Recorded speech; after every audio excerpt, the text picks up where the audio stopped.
Halo, selamat siang teman-teman, siswa kelas 7, 8, dan 9 sampai di kota Yogyakarta ataupun dimanapun kalian berada.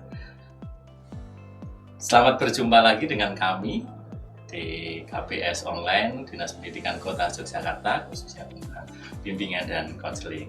Dan siang hari ini bersama saya, Kak Catur, bersama dengan Kak Yanti akan membersamai kalian dalam beberapa waktu ke depan yang nantinya pasti akan membahas materi-materi yang seru punya.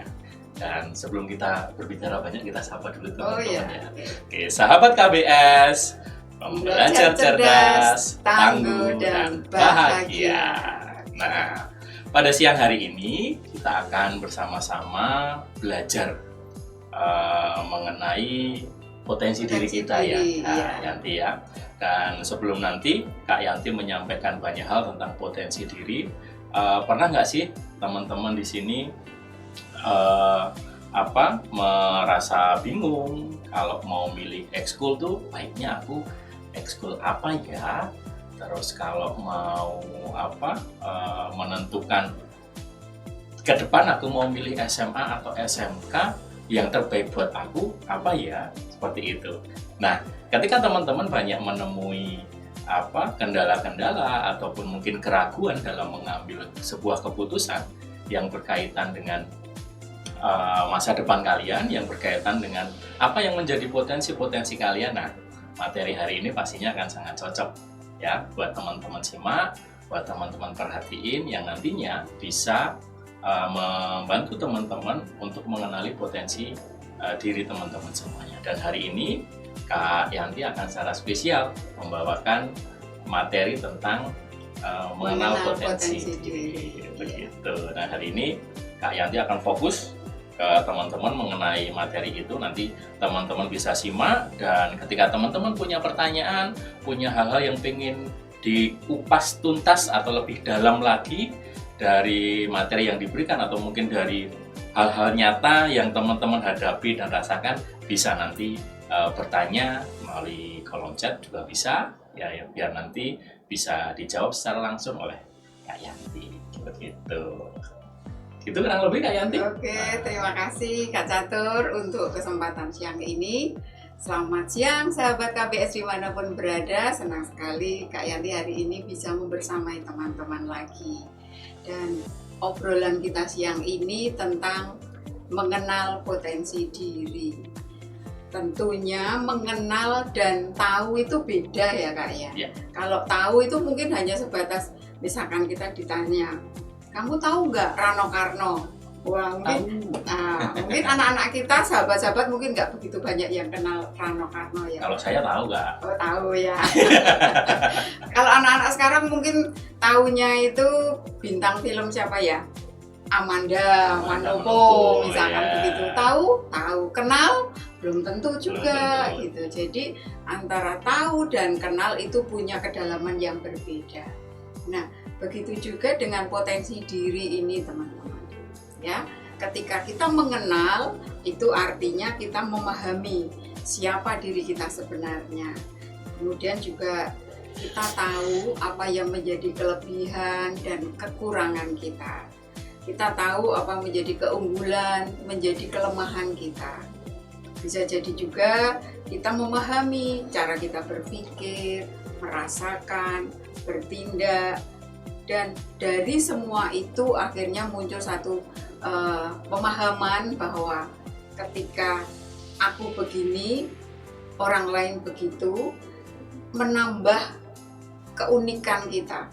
Jadi kita paham bahwa oh ternyata saya ini unik, saya itu berbeda dari orang lain, ya seperti itu. Nah, berbicara tentang potensi itu sebenarnya harta karun Kak Chandra. Mantap, gitu. Misteri juga nggak? Iya, nah namanya harta karun itu masih tersimpan, masih terpendam gitu ya. Harus digali lebih dalam lagi. Iya, betul. Nah, jadi sifatnya masih tersembunyi kawan-kawan ya. Nah, akan menjadi suatu yang nyata manakala itu sudah didapati, kemudian itu dikembangkan dengan cara dirawat, dipupuk, kemudian diasah ya. Seperti halnya juga pohon gitu. Pohon itu mungkin dari biji itu kita belum ngerti potensinya seperti apa.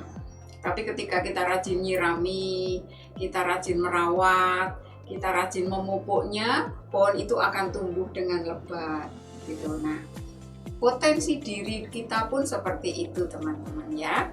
Nah, setiap orang itu pada dasarnya punya paling tidak 4 potensi. 4 potensi. Iya. Yang pertama yaitu potensi fisik. Potensi fisik ya, atau potensi motoriknya. Ini berkaitan dengan keadaan fisiknya. Kemudian yang kedua yaitu potensi intelektual, kognitifnya, bagaimana dia berpikir, bagaimana dia memecahkan masalah, bagaimana dia bertindak, seperti itu. Kemudian yang ketiga itu potensi seni dan kreativitas Kak Catur. Ya, jadi potensi yang berkaitan dengan bidang seni. Mungkin dia pandai memadukan warna dalam menggambar. Ya, kemudian mungkin dia juga pintar menyusun kata-kata, puisi. Nah, itu juga berkaitan dengan seni.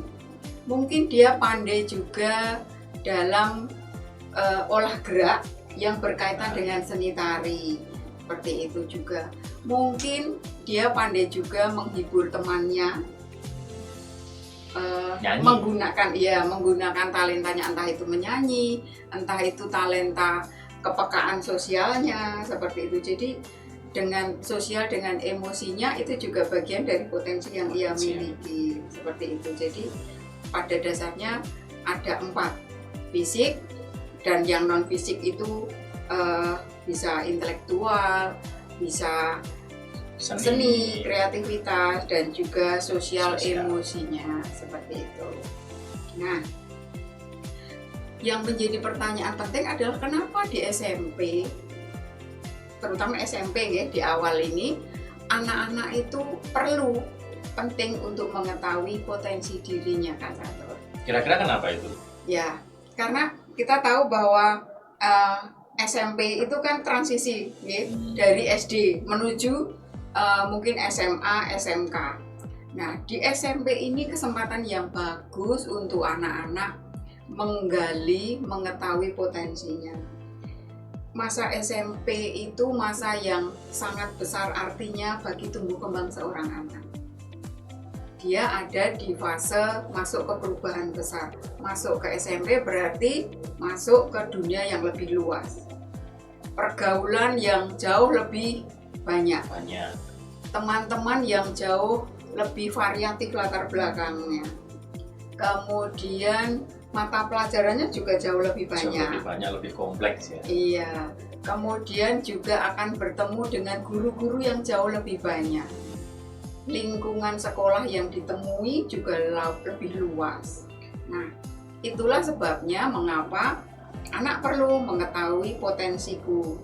Karena dengan mengetahui potensinya, anak tahu apa yang menjadi keunggulannya, keunikannya.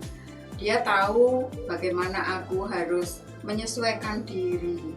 Beda dengan ketika anak tidak sadar akan potensinya, tidak kenal dengan potensinya.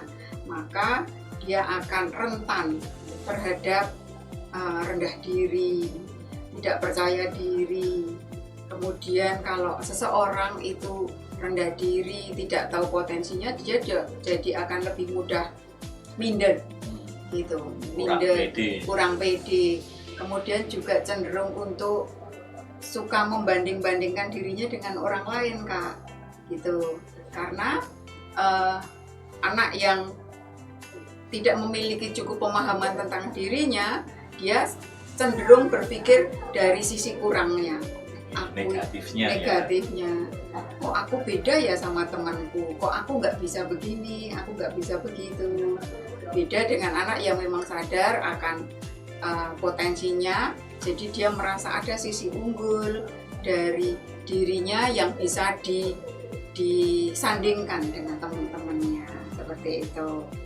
Nah, ketika seseorang mengenali potensi dirinya, itu juga akan mudah bagi seorang siswa menentukan kegiatan yang akan diikuti. Di SMP itu, Kak, kegiatan di luar kelas itu sangat banyak sekali disediakan. Gitu. Jangan sampai seorang siswa ikut hanya faktor ikut-ikutan teman, gitu. Atau mungkin slow aja. Iya, Slow terus ikut-ikutan teman iya, itu tadi. itu ternyata nggak begitu banyak, tak ngikut seperti aja, itu. iya. Juga bisa jadi seperti itu ya. Nah, anak yang tahu potensi dirinya tentu dia akan mengikuti kegiatan di sekolah itu sesuai dengan minatnya, gitu kan. Passionnya. Dia nggak mau buang-buang waktu hanya untuk hal yang nggak berguna buat dirinya, misalkan seperti itu. Dia nggak mau ikut-ikutan temen yang hanya faktor setia kawan aja, karena mengembangkan diri itu penting, tidak hanya dari segi asal bersama seperti itu. Dan yang lebih penting lagi, ketika seseorang paham betul dengan potensinya, dia tentu akan menata hidupnya. Kemudian dia juga akan memilih jurusan kelak itu secara lebih tepat, tidak coba-coba, tidak asal pilih, karena memang itu sadar akan membawa dia ke arah masa depan yang akan dia tuju. Oke. Nah, bagi anak-anak yang gagal menemukan potensi dirinya, itu tentu sangat tidak mengenakan, karena bisa jadi ada tugas-tugas perkembangan yang tidak tercapai secara maksimal. Misalnya, anak yang tidak cukup mengenal dirinya, dia rentan terhadap rendah diri. Gitu. Dia mudah merasa, kok aku beda sama temanku, kok aku nggak sama dengan temanku bisa begini, bisa begitu, aku nggak bisa, temanku punya banyak hal yang lebih dari aku, seperti itu. Jadi berbicara tentang potensi diri itu tidak selalu harus ditunjukkan dengan pencapaian besar, Kak Catur. Gitu. Misalkan jadi ranking kelas, juara olimpiade, atau juara-juara yang dalam tanda petik itu selalu ditandingkan dengan banyak orang. Mengenali potensi diri bisa jadi juga itu bagian dari aku mengenali diriku, bahwa aku punya sisi baik yang bisa aku banggakan. Misalkan aku seorang penyayang, aku orang yang sabar, aku seorang pendengar yang baik, aku seorang penghibur untuk temanku yang baik, aku seorang yang jujur, seperti itu. Jadi anak-anak harus diajak untuk mengenali bahwa potensi itu tidak selalu harus tentang pencapaian besar, tetapi tentang kebiasaan baik setiap hari yang mereka lakukan itu juga merupakan bentuk potensi yang mereka miliki, seperti itu. Nah, untuk anak-anak yang misalnya gagal menemukan atau tidak berhasil menemukan potensi dirinya, ini juga akan berakibat dia mudah terombang-ambing, mudah diajak teman, gitu. Nggak kayak semacam prinsipnya kurang kuat gitu. Iya, betul. Kayak nggak punya, aku harus begini. Iya, nggak gitu. punya pegangan. Iya, diajak temannya, yuk ikut, misalkan ikut ekstra basket, ya basket. Padahal mungkin dia passionnya nggak di basket, seperti itu. Jadi anak yang seperti itu biasanya nanti akan cenderung mudah bosan, gitu. Karena bukan bakat alaminya. Dia kalau menemui hambatan seperti itu, dia biasanya terus mudah menyerah, nggak punya daya juang yang terus dia mau lakukan, seperti itu. Kemudian kalau temannya tidak hadir, dia juga cenderung ogah-ogahan, gitu. Jadi rasa penasarannya untuk terus mengikuti kegiatan itu juga kurang. Iya, fluktuatif, nggak stabil seperti itu biasanya. Nah, biasanya orang yang tahu potensi dirinya itu juga dia mampu menerima kelemahan dirinya dan mencoba mengelolanya secara baik, Kemudian kedepannya dia akan belajar mencari solusi untuk setiap kelemahan yang ada. Seperti itu. Nah, Kak Catur, ini saya punya 4 jendela. Ya, 4 jendela yang membantu teman-teman untuk bisa menemukan potensi dirinya. Gitu. Yang jendela pertama yaitu jendela kelebihanku, Pak. Oke. Jendela kedua, jendela mimpiku.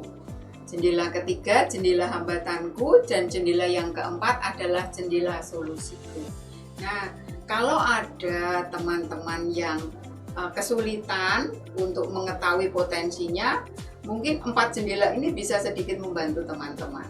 Kelebihanku, mimpiku, hambatanku, dan solusiku. Iya, jadi di aktivitas ini Kak, misalnya kan teman-teman bisa diajak, misalkan mengenali dulu kelebihannya, menuliskan hal penting yang dikuasai, atau mungkin kita bisa menanyakan ke sahabat KBS kita yang ada di rumah atau di sekolah, hal apa saja kamu biasa dipuji oleh sekelilingmu. Itu jadi poin plus buat dia. Iya, gitu. Jadi itu kelebihan yang mungkin dia nggak tahu kalau itu jadi kelebihannya, nggak sadar. Misalkan temennya, oh kamu itu ternyata kalau menjelaskan materi ke temannya jauh lebih jelas daripada bapak ibu guru, misalkan gitu. Berarti dia punya potensi untuk menjadi mentor saya. Gitu. Misalnya dia ternyata seorang pendengar yang baik ketika temannya berkeluh kesah. Gitu. Jadi dia bisa mulai menuliskan hal baik apa yang sering ia terima pujiannya dari orang lain atau memang yang ia rasakan. Seperti itu 3 hal. Kemudian jendela mimpiku. Jendela mimpiku ini bisa dituliskan oleh sahabat KBS dengan apa mimpi atau cita-cita yang akan diraih teman-teman dalam jangka waktu tertentu. Misalkan di kelas 7, kelas 8, kelas 9, atau 3 tahun ini aku pengen punya, targetku apa. Misalnya, aku pengen bisa masuk tim basket di sekolahku. Aku pengen bisa ikut ngisi kegiatan tari besok ketika ulang tahun sekolah. Seperti itu. Nah, itu termasuk target atau mimpi yang dituliskan gitu. Nanti dari kegiatan itu kan akan ada semacam masukan dari teman-temannya juga atau dari sekelilingnya. Kemudian jendela yang ketiga yaitu jendela hambatanku. Apa yang teman-teman rasakan, teman-teman temui ketika ingin meraih mimpi itu, atau ketika teman-teman sedang melakukan kelebihan teman-teman. Misalnya sering menunda-nunda waktu, atau mungkin mudah terpengaruh ajaan teman, itu juga bagian dari hambatan. Itu perlu ditulis, mungkin perlu buat catatan seperti itu. Nah, yang terakhir yaitu jendela solusiku. Jadi teman-teman boleh menuliskan tindakan nyata untuk mengalahkan hambatan tadi. Jalan keluarnya. Kalau aku suka menunda-nunda, berarti apa yang harus aku lakukan? Misalkan aku harus punya waktu tepat, waktu yang pasti untuk aku prioritaskan, misalkan seperti itu. Kalau aku sering diajak teman untuk hal-hal yang sekiranya tidak terlalu penting, aku harus mengembangkan keterampilan menolak, misalkan seperti itu, Kak. Itu hal yang sederhana tapi penting gitu ya. Iya, jadi anak-anak diajak untuk mengenali dirinya supaya ia mampu bertindak dengan tepat untuk dirinya juga. Oke, nah berkaitan dengan itu, saya lanjutkan di jendela keempat berikutnya. Itu yang bisa dilakukan setiap hari oleh anak-anak. Rutin berarti. Rutin, ya. Yang pertama yaitu teman-teman KBS bisa mencoba mengeksplorasi kegiatan kurikuler. Paling tidak harus ikut 1 kegiatan atau lebih. Paling tidak 1 atau lebih. Minimal 1. Kegiatan di sekolah yang sesuai dengan minat. teman-teman ikut kegiatan itu nanti rasakan, ya. Jangan hanya banyak orang yang mengatakan hadir di sekolah, hadir di kegiatan hanya hadir secara fisik saja, tapi apa yang diperoleh belum tentu iya, dirasakan. Seperti itu. Karena juga banyak anak-anak kita atau sahabat-sahabat kita yang selalu mengatakan begini, saya sih ikut air mengalir aja tanpa berpikir, nggak bisa seperti itu, ya. Ikut seperti air mengalir tanpa berpikir itu nanti kita sendiri yang rugi benar. Gitu, ya. Kemudian sesudah mengikuti satu kegiatan ekstra, minimal satu kegiatan ekstrakurikuler, teman-teman juga bisa melakukan praktek refleksi harian. Itu mungkin menjelang tidur atau mungkin ketika anak-anak pulang sekolah sudah ganti baju, mungkin istirahat sedikit ngasuh, itu sambil merefleksi, hari ini hal apa yang aku sudah lakukan, hal baru yang sudah aku pelajari, bagaimana rasaku ketika aku melakukan itu, apakah aku gembira, atau anak-anak juga diajak untuk merefleksi kebanggaan apa yang sudah aku rasakan hari ini gitu. Karena bisa jadi ucapan sederhana dari teman, sekedar terima kasih pun itu bisa membuat mereka bangga dengan ya. Dirinya. Efeknya besar. Iya, seperti itu. Jadi anak-anak diajak, sahabat KBS diajak untuk berefleksi secara rutin gitu ya. Termasuk juga dengan rasa syukur kita. Apa saja yang aku sudah terima hari ini dari Tuhan. Mengucap syukur karena pagi ini sudah dibangunkan dalam keadaan sehat. Seperti itu. Jadi itu nanti akan menjadikan kita, anak-anak kita, sahabat KBS semua menjadi insan yang selalu dipenuhi rasa syukur. Yang ketiga yaitu manajemen waktu seimbang. Wah, ini menantang ini ya. Kegiatan manajemen waktu. Seimbang itu nggak gampang. Iya. Iya, gitu. Ini juga menyeimbangkan antara fokus untuk kegiatan yang berkaitan dengan keterampilan yang diminati maupun kegiatan inti, Kak. Misalkan seorang pelajar itu kan fokus utamanya belajar. Sekolah gitu, nih. Sementara ada kegiatan juga yang itu berkaitan potensi dirinya. Misalkan, wah aku ini suka basket. Gitu. Jadi harus bisa menyeimbangkan waktu. Kapan aku harus belajar, kapan aku harus menguatkan potensi diriku untuk menjadi seorang pemain basket yang handal. Seperti itu. Jadi perlu ditata waktu. Bisa di akhir pekan atau mungkin punya waktu khusus. Misal setiap akhir pekan atau setiap jam seminggu 2 kali aku melatih keterampilanku yang berkaitan dengan potensiku, seperti itu. Oke. Kemudian yang jendela keempat yaitu harus berani ambil peran. Tanpa pernah mencoba, kita nggak akan pernah benar-benar mengenali diri kita. Gitu. Ambil peran kecil yang mungkin bisa kita lakukan tapi itu berdampak besar. Misalnya menjadi ketua kelompok, menjadi petugas upacara gitu. Misalkan mau bersedia menjadi mentor sebaya buat temannya. Dari situ anak akan belajar, teman-teman KBS akan belajar bagaimana rasanya bahwa ternyata kalian itu punya potensi. Seperti itu. Apa saja yang penting berani mengambil peran ya. Iya. Contoh kalau mungkin dalam kegiatan pembelajaran ketua kelompok atau maju presentasi iya. Teman-teman.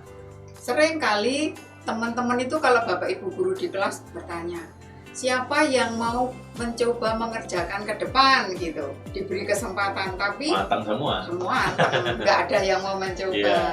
Nah itu juga berkaitan dengan psikologis remaja, Kak Catur. Kadang anak itu nggak mau nyoba itu takut apa?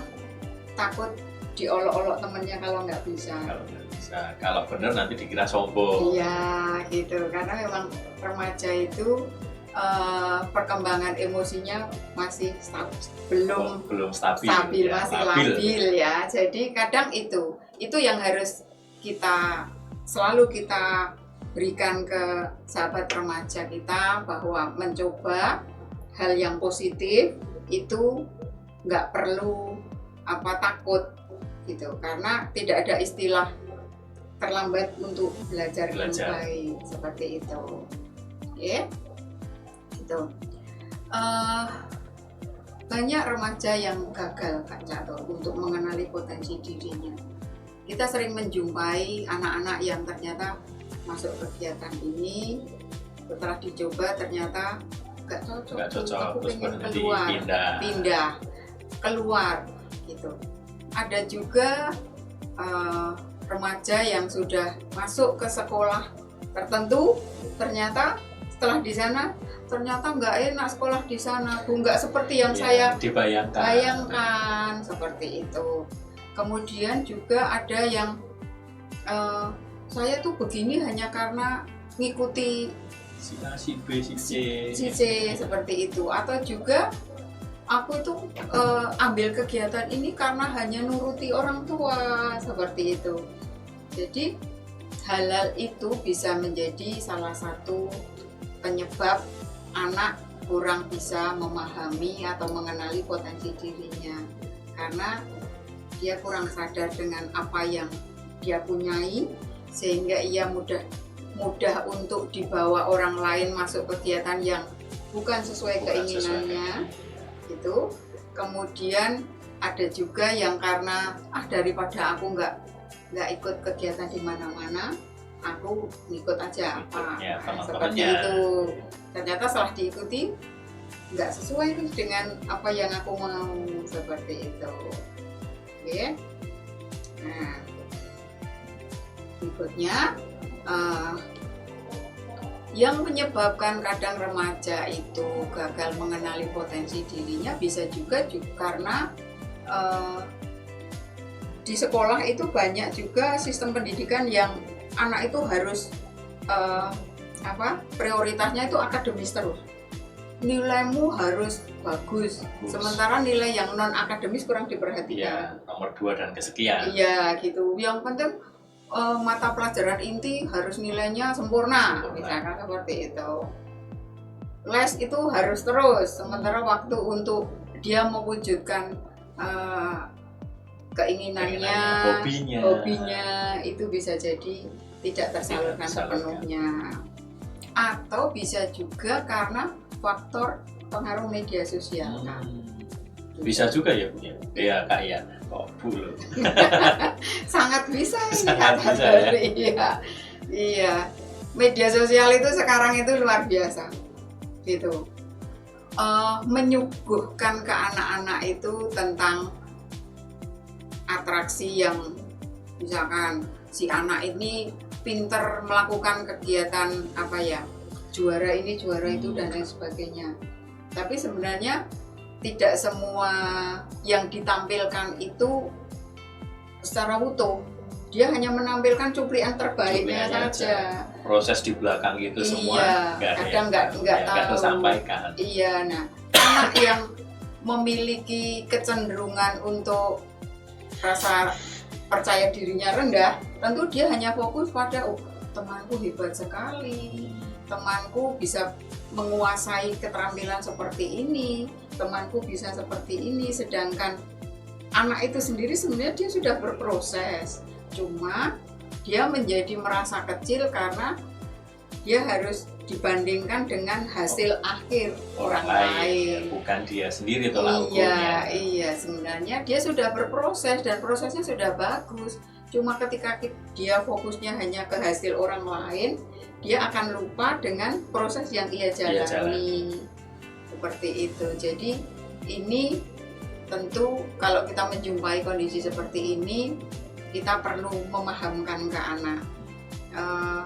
Mindsetnya harus dirubah bahwa potensimu itu tidak harus sama dengan orang lain gitu. Dan usahamu bisa jadi berbeda dengan orang lain. Kenapa bisa berbeda dengan orang lain? Karena ada banyak hal nanti yang akan menentukan berbedanya itu gitu. Faktornya banyak yang membuat dia berbeda gitu.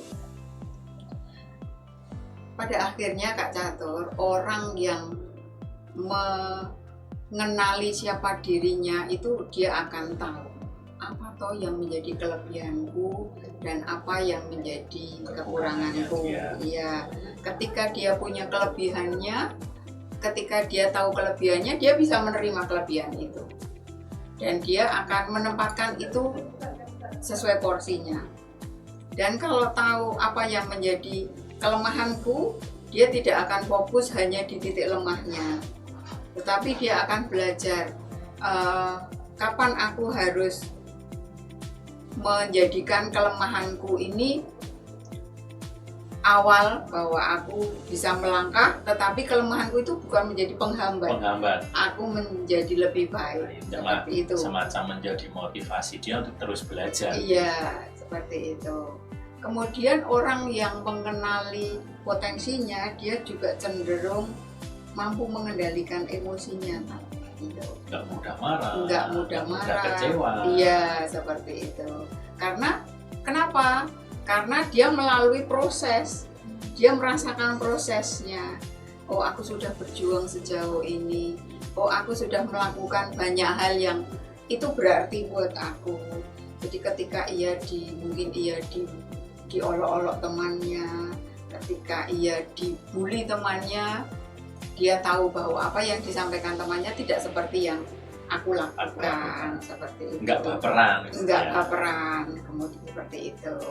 Kemudian ia juga mampu menyesuaikan diri dengan lingkungan. Mudah beradaptasi.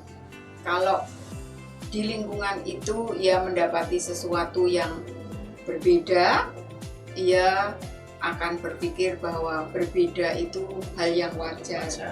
Yang indah.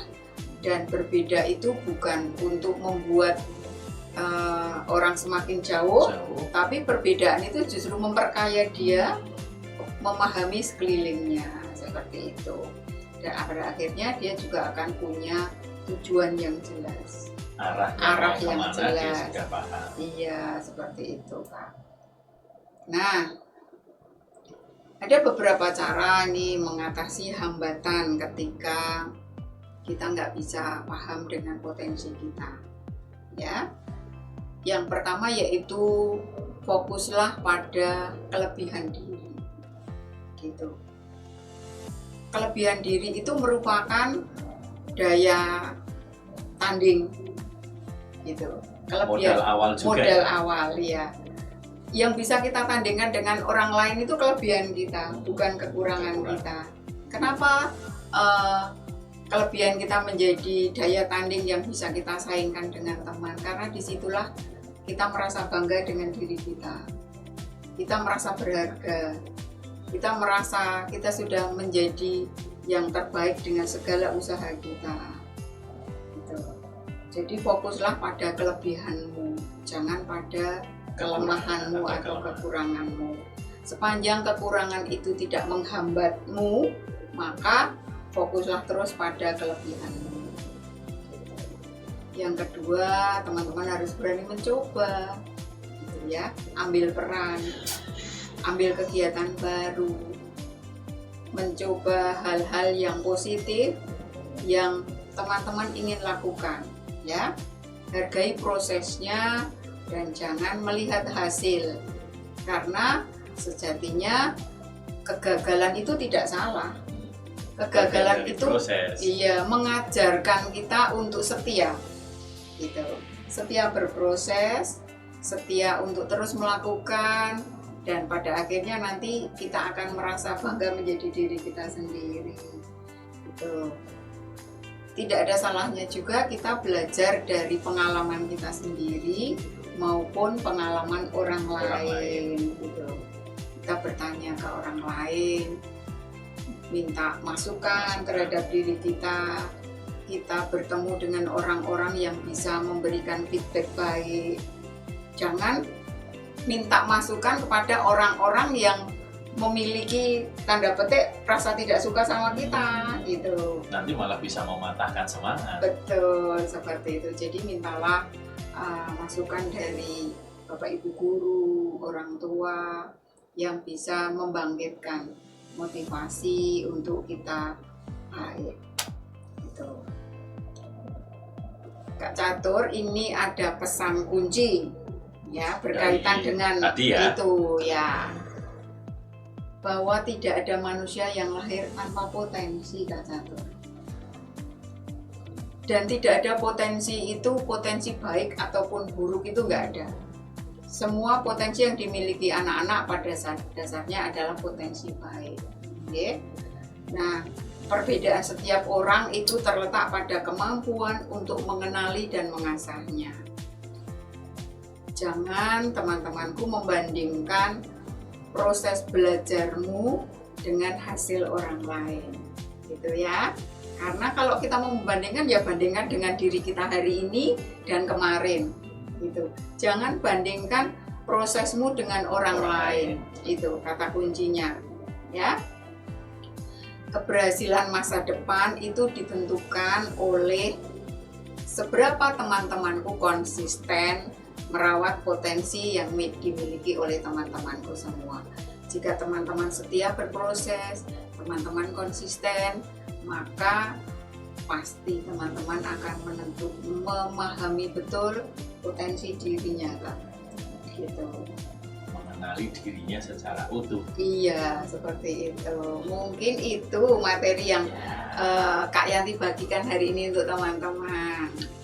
Luar biasa, materinya benar-benar bisa mencerahkan kita semua, termasuk saya juga, yang disampaikan oleh Kak Yanti. Dan dari yang tadi disampaikan, kita bisa semakin memahami bagaimana kita menggali potensi diri kita. Dan tadi disampaikan juga potensi itu ibarat benih pohon atau harta karun yang tersembunyi. Yang di dalamnya itu bisa banyak sekali, bisa bermacam-macam, bahkan sesuatu yang mungkin di luar dari harapan kita, bukan harapan, gambaran kita, bayangan kita. Iya. Seperti itu. Dan teman-teman semuanya bisa menggali potensi itu, dan yang bisa membedakan teman-teman dengan orang lain itu tergantung dari kemauannya, mau enggak menggali dan mengembangkan. Iya, Kak Nato. Oke, baik teman-teman, boleh loh teman-teman ikut gabung bertanya-tanya tentang materi yang disampaikan oleh Kak Yanti, bisa melalui chat. Dan ini sambil nunggu pertanyaan dari teman-teman yang nonton acara KBS ini, Kak, tadi disampaikan di awal itu ada 4 jendela. Iya. Ada kelebihanku, mimpiku, hambatanku, dan solusiku. Nah, mungkin banyak ini teman-teman kelas 7, 8, atau 9 yang kadang merasa minder atau insecure karena terpengaruh media sosial dan merasa nggak punya kelebihan sama sekali. Saya tuh bisanya apa sih? Gambar juga mungkin kurang bagus, nyanyi suaranya mungkin fals, atau kalau mau ikut ekstra misalkan tonti, ya saya kena panas itu pusing. Nah, gitu. Ya. Nah, bagaimana ini kira-kira langkah pertama paling sederhana buat teman-teman yang mungkin merasa kosong dalam tanda kutip ya, atau tidak tahu sama sekali kelebihannya. Jadi benar-benar bingung, kelebihanku itu apa, potensiku di mana. Nah, itu kira-kira apa yang mungkin bisa dilakukan oleh teman-teman untuk bisa mengawali tadi dengan memanfaatkan 4 jendela itu tadi, Kak ya. Oke. Nah, kalau sahabat KBS kebetulan yang merasa bingung tadi datang ke ruang BK ya, Kak. Ya. Menemui guru BK-nya, tentu yang harus kita lakukan adalah yang pertama, kita harus memberi ruang aman, bagi rasa aman, ruang aman buat dia bercerita gitu. Kita terima, kita apresiasi kehadirannya. Terima kasih sudah mau bercerita tentang hambatanmu, tentang keluhanmu, seperti itu ya. Kemudian kita perlu juga memberikan sudut pandang ke anak-anak itu yang berbeda dari apa yang ia pikirkan.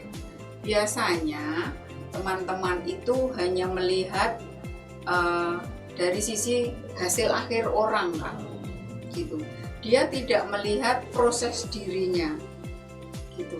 Ketika kita mungkin mengajaknya mengisi 4 jendela tadi, dia kita ajak untuk kita arahkan untuk mengenali. Kalau dia bilang saya nggak punya kelebihan apapun Bu atau Pak gitu, ayo kita bareng-bareng kita berikan pertanyaan terbuka. Misalkan pertanyaannya gini, kamu pernah nggak melakukan sesuatu sampai kamu lupa waktu? Misalkan seperti itu. Terus dia, pernah Bu, misalkan aku saking asiknya menggambar gitu. Aku biasanya ketika aku membaca buku itu aku sampai lupa waktu, lupa tidur, bahkan sampai tengah malam pun aku masih asik baca buku gitu. Jadi dari situ anak akan tahu apa saja yang sebenarnya dia potensi dia, cuma dia nggak tahu saja gitu. Apa yang paling membuatmu merasa bangga ketika kamu melakukan sesuatu? Misalkan dia, ketika saya sudah bisa menyelesaikan satu bacaan buku gitu. Atau bisa juga anak ketika, Bu, ketika aku itu bisa menolong temanku, aku itu merasa berharga. Bisa juga ketika kemarin itu toh Bu, aku itu ngajari temanku belajar, misalkan adik kelasnya atau sekelasnya menjadi mentor sebayanya, ternyata temanku jadi paham tentang materi itu. Itu masuk di itu kelebihannya. Nah, kelebihannya itu yang harus kita sampaikan. Loh, ini loh ternyata Ananda itu punya kelebihan seperti ini. Ini masuk dari potensimu. Gitu. Terus misalkan dia ditanya juga, misalkan hobi apa yang paling kamu suka lakukan? Olahraga, atau mungkin ikut kegiatan-kegiatan yang lain, PMR, pramuka. Itu ternyata ketika kemarin itu aku ikut pramuka, saya jadi bisa nali tali temali yang benar. Nah, ketika dia merasakan happy, dia merasakan berharga, dia merasa tidak ada beban di situ, sebenarnya ini sudah bagian dari potensi yang ia miliki, seperti itu. Dan itu tidak hanya berkaitan dengan kegiatan sekolah saja ya, di rumah pun bisa. Bisa, gitu. Dan ini juga bisa tadi yang cara disampaikan oleh Kak Yanti bisa juga dimanfaatkan oleh ibu bapak, orang tua atau wali ketika mungkin berdiskusi di rumah. Berdiskusi dengan putra putrinya di rumah berkaitan dengan potensi yang masih bingung. Nah, tips triknya tadi bisa dipakai.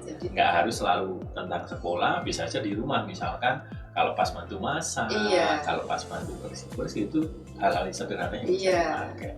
Dan sesudah itu Kak, kita sebagai orang dewasa jangan pelit-pelit untuk mengapresiasi juga gitu. Jadi kalau anak sudah hadir, sudah mau bercerita, kita hargai, kita beri ruang aman, kita lihat prosesnya. Kita perlu mengapresiasi sekecil apapun usaha yang sudah dilakukan, itu kita wajib mengapresiasi. Karena dengan apresiasi yang mungkin kedengarannya sederhana, itu sangat berarti buat sahabat-sahabat KBS, buat Ananda semuanya, dan itu akan lebih membuat ia bersemangat. Seperti itu. Itu sederhana. Keren kamu berangkatnya pagi ya. Seperti itu. Ini tulisan kamu bagus. Nah, seperti itu. Hal sederhana bisa kita lakukan selaku orang dewasa. Oke, terima kasih Kak Yanti untuk jawabannya. Berikutnya ini Kak, ada yang ingin bertanya. Kak, saya mau tanya, tapi nama saya dirahasiakan ya. Pakai dirahasiakan. Oke, baik. Ini saya bacakan. Kak, saya kelas 9, sebentar lagi kan lulus dan harus memilih antara masuk SMA atau SMK. Nah, pertanyaannya, seberapa besar sih pengaruh mengenal potensi diri ini terhadap ketepatan kita, saya khususnya, dalam memilih jurusan di jenjang berikutnya? Mungkin jurusan kalau mau pilih SMA, SMK, nah potensi ini seberapa besar sih pengaruhnya? Konsep potensi diri terhadap nantinya saya mau lanjut studi ke SMA atau SMK. Lebih dalam lagi jurusan yang diambil. Oke. Ya, seperti tadi di awal saya katakan bahwa ketika kita tahu potensi kita, sebenarnya itu merupakan fondasi untuk menentukan arah, Kak. Gitu. Untuk menentukan arah kita mau kemana. Ya, mau kemana itu bisa jadi tidak hanya kelanjutan studi, hobi. Itu juga bisa menentukan. Nah, ketika teman-teman tahu potensinya, itu akan meminimalisir teman-teman untuk salah ambil sekolah, salah memahami tipologi sekolah. Jadi ketika teman-teman sudah paham potensinya, dia akan belajar. Kalau aku lanjut ke SMA, aku harus memahami karakteristik belajar di SMA seperti apa. Gitu. Kalau aku mau masuk ke SMK, aku berarti paham betul bahwa belajar di SMK itu modelnya seperti apa, arah ke depannya seperti apa. Nah gitu, sehingga teman-teman nanti tidak akan salah ambil sekolah, terlebih tidak akan salah ambil jurusan.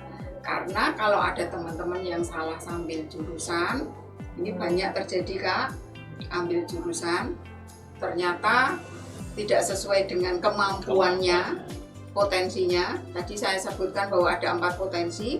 Potensi fisik, potensi intelektual, kemudian potensi seni, kreativitas, dan sosial. Nah, ketika anak itu salah ambil jurusan atau sekolah, bisa jadi tidak sesuai dengan potensi akademisnya, tidak sesuai dengan potensi kognitifnya.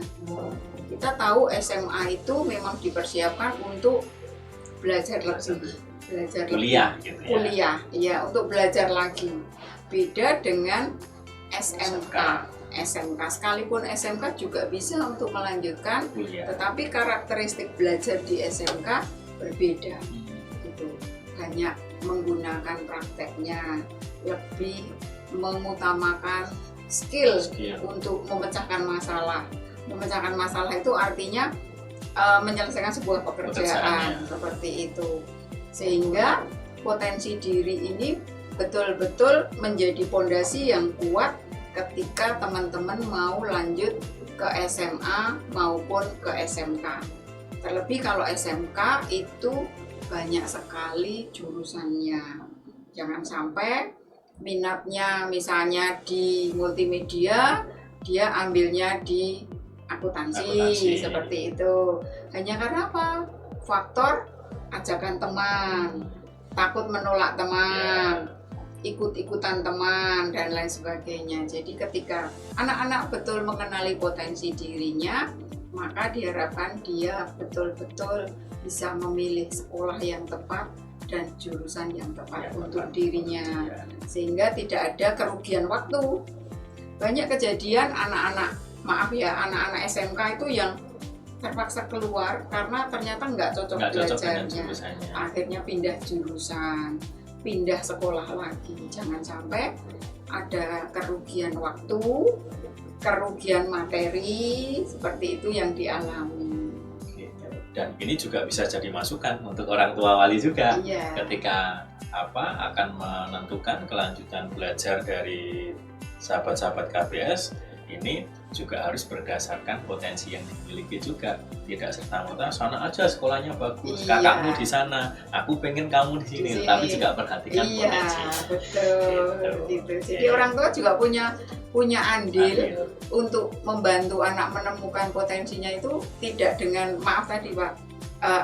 banding-bandingkan seperti kakakmu begini gitu, tapi memang menghargai dari bakat alami yang dimiliki oleh anak-anak.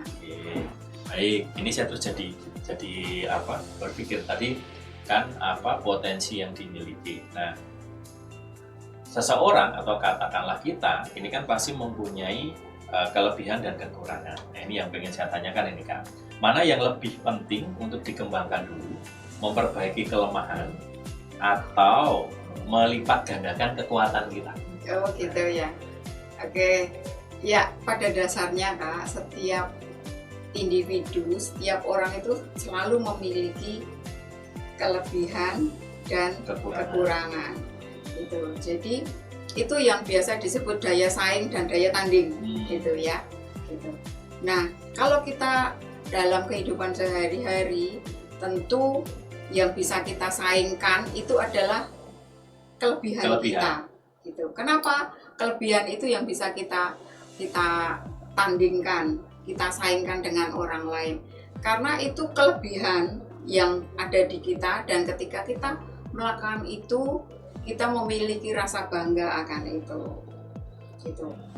Kita bisa melakukan, misalnya seorang anak yang punya kelebihan pandai melukis atau menggambar. Ketika dia melakukan kegiatan itu, akan muncul dalam hatinya, dalam perasaannya, aku senang melakukan itu, aku bahagia melakukan itu, aku gembira melakukan itu. Ini sebuah nilai plus. Nah, ketika itu dilakukan dan itu disaingkan, ternyata mendatangkan juga hal baik buat dia. Dia bisa memadukan warna dengan baik. Karena tidak setiap orang itu bisa memadukan warna dengan baik. Komposisi warnanya bagus. Kemudian garis-garis yang ia tunjukkan itu tertata rapi. Itu akan membuat ia bangga dengan dirinya. Jadi kalau seseorang punya kelebihan atau kekurangan, maka sebaiknya yang harus terlebih dahulu dipertahankan atau ditonjolkan adalah kelebihannya. Gitu, kelebihannya. Karena itu yang punya daya saing dengan orang lain. Gitu. Contohnya begini, seorang anak menguasai pelajaran bahasa Inggris. Gitu. Sementara dia mungkin kurang dalam pelajaran bahasa atau matematika. Gitu. Pada dasarnya setiap orang tidak harus menguasai semua hal, gitu. Semua hal tidak harus dia kuasai dengan sempurna. Boleh ada kurangnya, boleh ada lemahnya. Sepanjang titik lemah itu tidak menghambat tujuan. Seperti itu. Jadi anak itu tetap bisa belajar yang lain, tetap fokus ke kelebihannya, dan hambatan yang atau kelemahan yang ia miliki bisa diminimalisir sepanjang kegiatan intinya tidak terhambat. Gitu.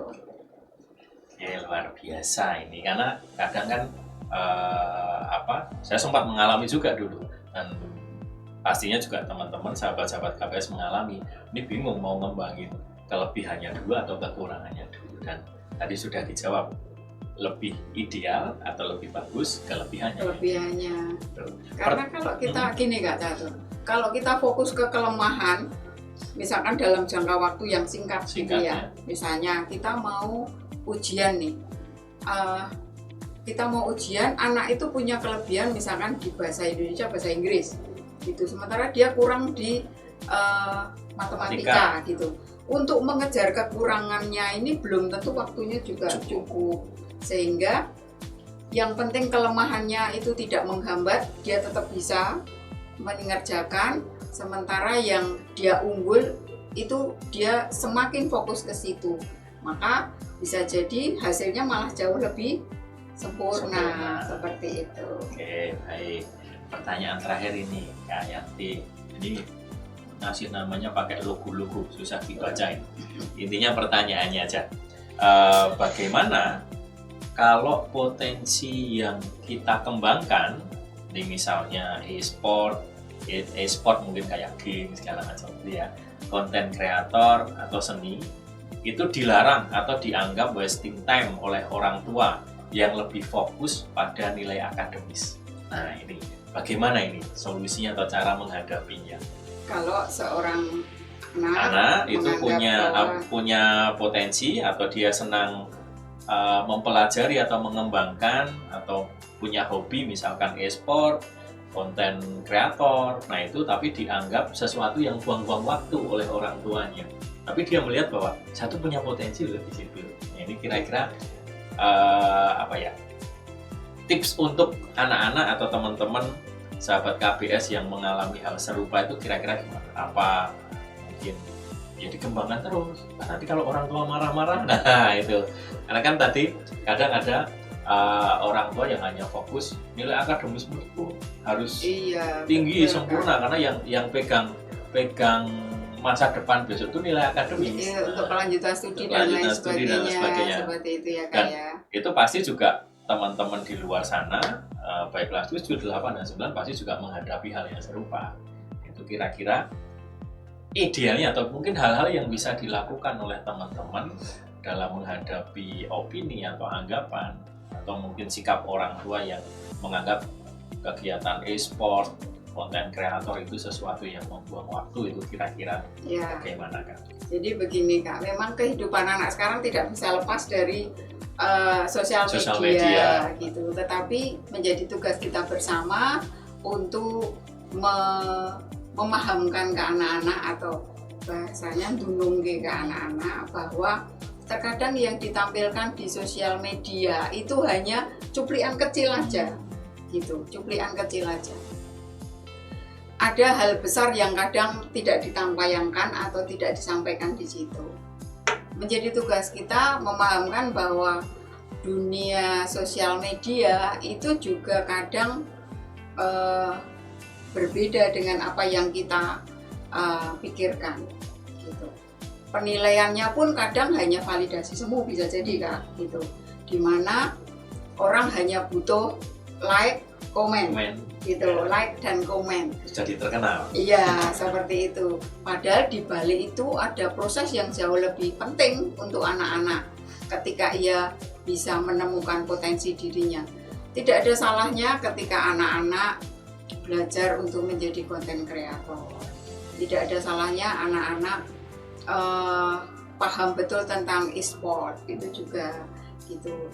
Tetapi yang harus disampaikan ke anak-anak bahwa kita hidup di dunia nyata, tetapi dunia nyata, dunia maya pun membersamai kita.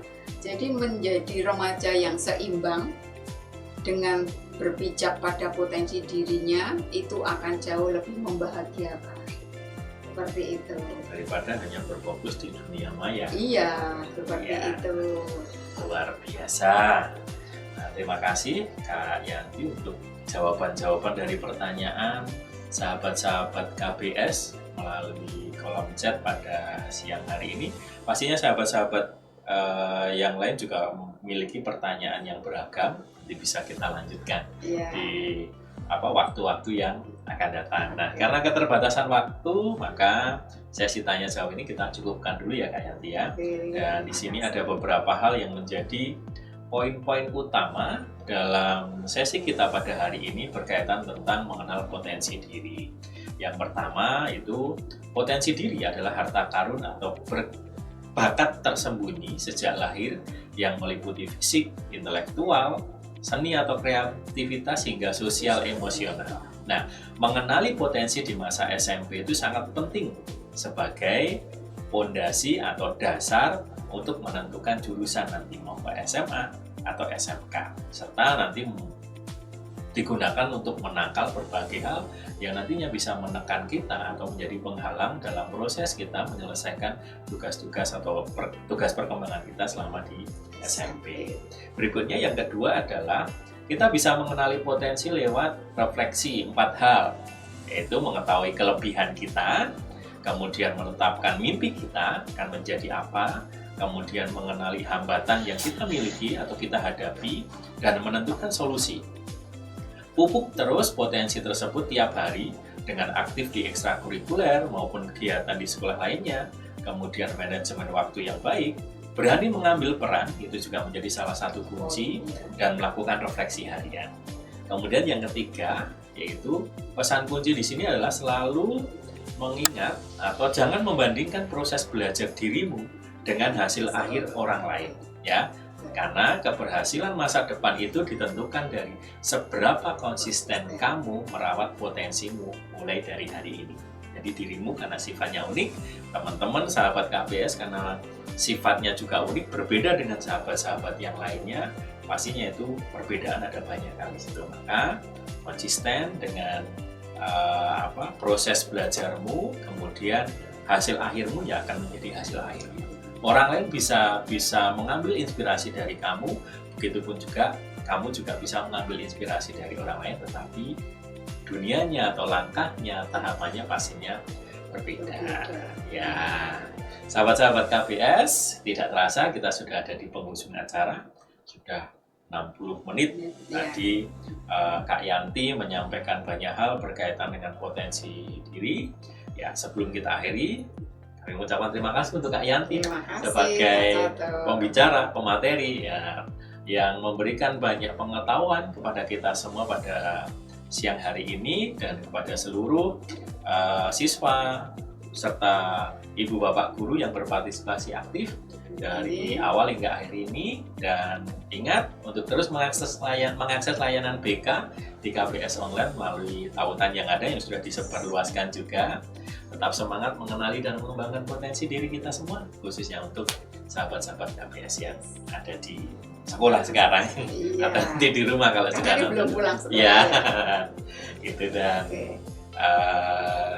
saya Catur, Kak Catur bersama dengan saya Kak Yanti pamit undur diri. Studio KBS kami undur diri. Ya, sahabat KBS, belajar cerdas, tangguh dan bahagia. Sampai jumpa.